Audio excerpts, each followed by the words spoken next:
Hi, everyone. It's Coaches Katie, And Ashley, and we are the See and Strive TLC. supporting the coaches who support our teachers. We are excited that Melissa is back with us today. Welcome, Melissa. Yes, we're so excited to have you again, Melissa. And our topic today, you came up with a clever title, 5 Simple Sustaining Solutions for Coaching Cycles.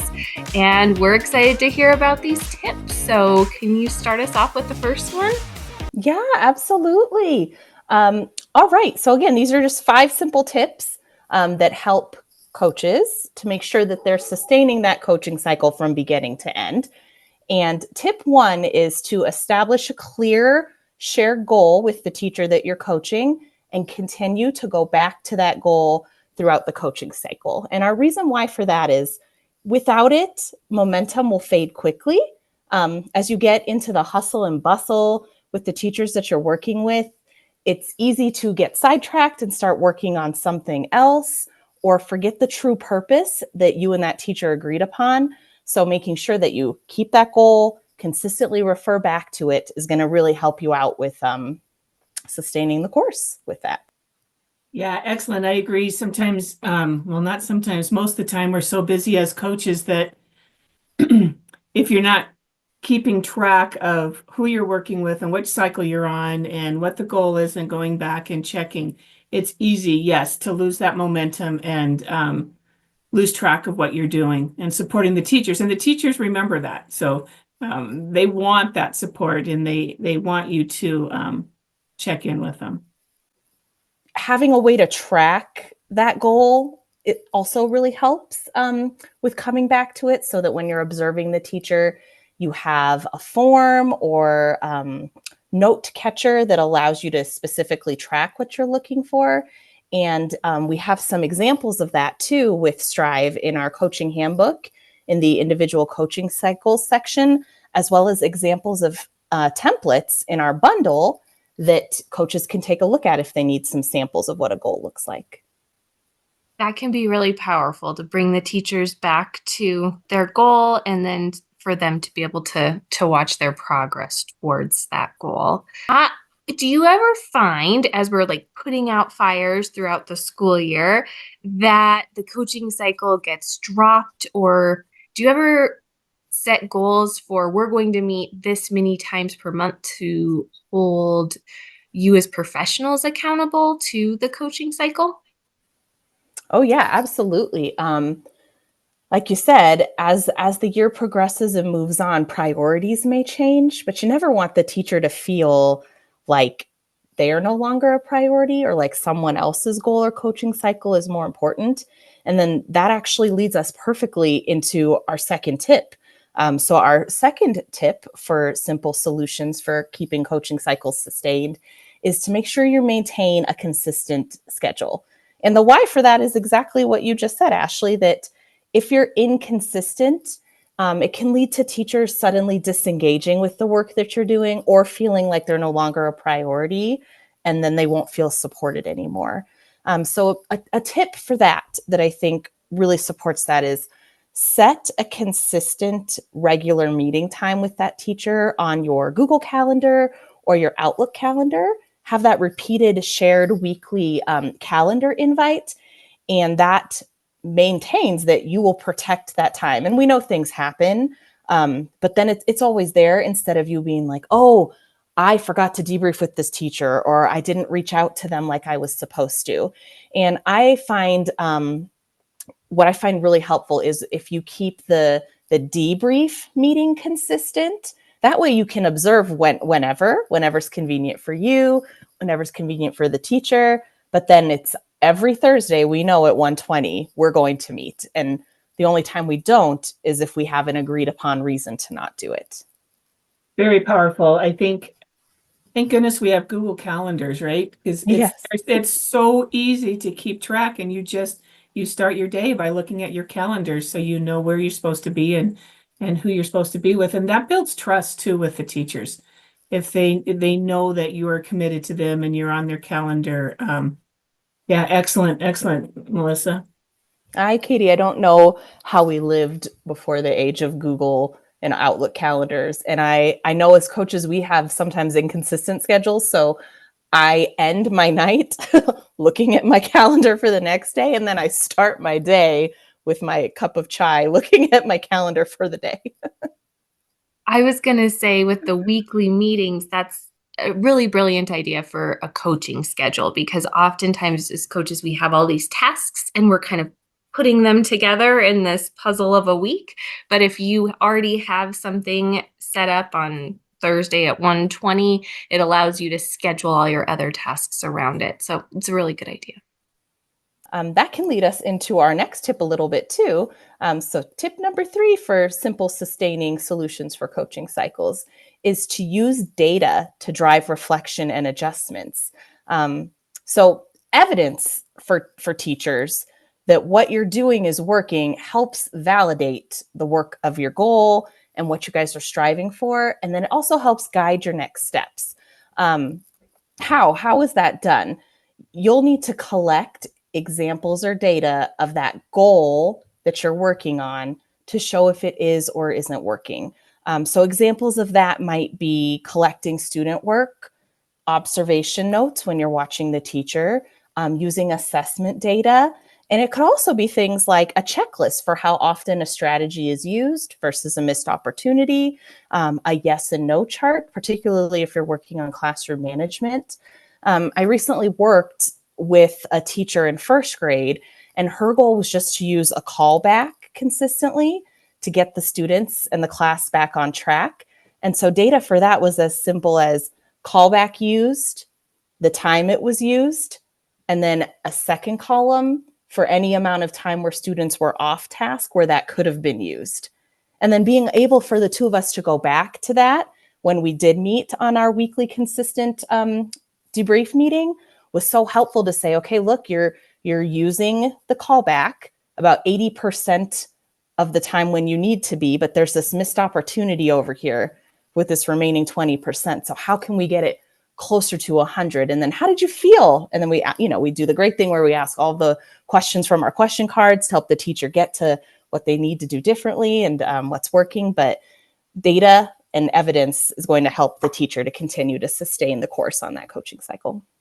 Teachers, when you're teaching, there's so many things going on in the classroom and you're focusing on the lesson. And so you miss things. And so when you have a coach that comes in and tracks certain things, that's really rewarding for teachers or eye-opening for teachers, right? And they're like, oh, I didn't see that, or I had no idea. Excellent tip there, Melissa. Melissa, I have a question about this tip because oftentimes we can see that growth in instruction. When do you bring in kind of that tie? Because it doesn't happen immediately, the growth in student data immediately connected to the growth in instruction. But when do you find it's appropriate, if ever, to bring in student data and to show them kind of that growth in student data as a result of the growth in instructional data? Yeah, that's a great question. And there are a lot of different possible answers. One could be when you know that the goal you're working on is working, and so now it's time to bring in that data and see how it is or isn't affecting the data. Another answer could be it just depends on what the goal is, right? Some lend themselves really nicely to that, but like in an example like we were just talking about with classroom management, I probably wouldn't bring it in until we're in that much more solid range to say like, all right, look, now the class understands the routines and procedures. So let's take a look at your beginning of year data or your most recent progress monitor data. And let's see now how, if we've accomplished this goal in particular too, now we can make a new goal around that data piece. And the great thing is that there is so much instructional data and achievement data in particular is what I meant to say, because we're progress monitoring and assessing all the time. So it's not like you'll have to reach probably for that piece. So when they're ready, right? When it's ready and when it makes sense, whether to support that the goal is working or to say, it's not quite working because it's not having an impact yet. Does that make sense? Yeah, I think it can be a really aha moment for especially our newer teachers. Yes. oh, I didn't realize how much it affected the progress monitoring or the assessments, having my classroom management under control. So those are big aha moments for newer teachers. The next tip will go hand in hand with this one as well, because it's difficult to have those data conversations if you don't have tip number 4 in place, which is to foster a trusting, collaborative relationship. And if you're listening and you feel like we talk about that a lot with the coaching podcast, it's because it truly is vital and the number one first big step that you need to do with teachers. Because coaching only works when teachers feel safe, right? If they don't feel safe with you to be vulnerable and talk about things that are hard, or talk about that achievement data piece that may not be working, then you'll never be able to truly get them invested in a coaching cycle. And how is just be a partner, not their supervisor or evaluator. Make sure at the beginning of the year that you're setting your role clearly, taking the time to get to know that teacher, have a true, authentic, invested interest in them. And we've got quite a bit of resources for that with Strive. We've got relationships and coaching bundle that has some things like questionnaires and positive motivational notes you can leave behind when you do classroom visits before you start true coaching cycles. We also have a webinar about building relationships in there. So again, just if you want teachers to invest in that coaching cycle with you, do that pre-work and mean what you say and have a good relationship. I always like to say, be visible, be visible. Go out on the playground, go do recess duty with them. I tell you, I had the best coaching conversations out on the playground that led to coaching cycles. So be visible, be real, ask how their kids are, ask how their weekend went, anything like that. Just like what we did as teachers with our students. You know, it's building those relationships and knowing every aspect of who you're working with. I agree. And I think this will lead into your last tip for us, Melissa, but staying positive too. There's, we're always working to be better, but we can always find positives in every coaching cycle that we're in. Yes, Ashley, I'm glad you brought that up because that perfectly leads to the 5th simple sustaining solutions for coaching cycles, which is to celebrate those small wins. When you do that, it builds motivation, right? And I'll get a lot of coaches that I work with that will say to me like, but they're not meeting their goal. And that may be true, but I always say, is there one thing that you can highlight that is a success? Like, it might be that they got the smartboard working that day, right? It might be that they were able to greet a challenging student with a smile that day. There's got to be a small win in every observation you do, just like we know that we want to sandwich in some positives with some of that purposeful feedback and next steps. So highlight any changes that you see in things that are about the goal. If you can't find something about the goal, find something else. Anything that will benefit them and fill up their cup so that they know that the work they're doing is valuable, even if we're not quite there yet. Right, because it's hard. You're going to have those teachers. We all have those days. And if they know they have somebody in their corner that they can talk to, it makes all the difference in the world. I remember I walked into a building one time and the teacher said, if you don't get in my room now, I'm leaving. I'm walking out. I mean, she was that overwhelmed and that stressed. I'm like, I'm here for you. So just, they just need to know you're there, and pointing out those little successes builds all that trust. It celebrates them, all those good things with coaching. Yeah. I can think of times when I was a teacher when I did never have a coach in my school, but when there was a colleague or a principal that came in and gave me a positive reinforcement when I needed it. And we all need it sometimes. So. Oh, thanks, Melissa. Thank you so much for your tips were excellent. I love the 5 simple sustaining solutions for coaching cycles. Thank you so much. Thanks everyone for listening to us today.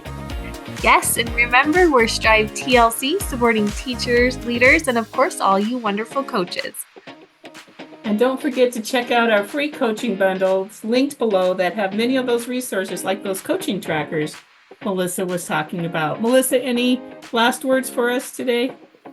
Stay the course. Sustain. You can do it.